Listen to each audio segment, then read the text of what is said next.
Deux célébrations ce 18 décembre qui mettent la protection de la femme au centre de leurs préoccupations. Le 35e anniversaire de l'adoption de la Convention sur l'élimination de toute forme de discrimination à l'égard des femmes et la Journée internationale de lutte contre les violences faites aux femmes et aux filles. Ces deux manifestations ont été célébrées aujourd'hui. L'engagement a été pris d'intensifier la sensibilisation des populations autour des instruments juridiques de protection des femmes. Reportage Olopoda.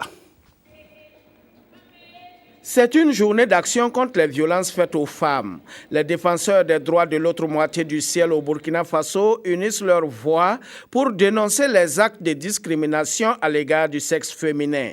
Les viols, les mariages forcés, les mutilations génitales féminines, l'harcèlement sur le lieu de travail, les violences conjugales et sexuelles, autant de pratiques considérées comme un affront à la dignité humaine qui entravent l'engagement civique des femmes et leur rôle dans le développement. Si les femmes ne sont pas éduquées, si les femmes sont victimes de violences, c'est plus que la moitié du potentiel de la population qui ne participe pas au développement. Dans un pays comme le Burkina, on gagnerait beaucoup à s'investir dans la promotion de la femme. En dépit des dispositifs réglementaires servant de fondement aux femmes pour faire respecter leurs droits, des obstacles subsistent. Dans le code pénal, par exemple, des difficultés existent pour qualifier comme infraction le mariage forcé, le harcèlement sexuel ou l'exclusion sociale des femmes pour faire de sorcellerie. Un constat qui nécessite une harmonisation des dispositions législatives internes avec les conventions internationales. J'exhorte donc tous les hommes, femmes, leaders d'opinion, communautés religieuses, autorités administratives, sanitaires, politiques, coutumières, ONG, à s'impliquer massivement et entièrement dans la lutte contre les violences faites aux femmes, afin que plus jamais aucune femme n'en soit victime.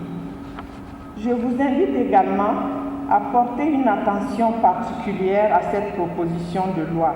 Je puis vous assurer qu'un plaidoyer fort sera fait auprès des autorités compétentes en vue de l'adoption rapide de la loi. Ce 35e anniversaire de l'adoption de la Convention sur l'élimination de toute forme de discrimination à l'égard des femmes, commémoré ce 18 décembre conjointement avec la Journée internationale de lutte contre les violences faites aux femmes, appelle les acteurs à redoubler d'efforts. La violence contre le sexe féminin n'est pas inéluctable et sa réduction, voire son éradication, est non seulement possible mais essentielle pour favoriser le plein épanouissement des femmes dans les domaines politiques, économiques, culturels et civils.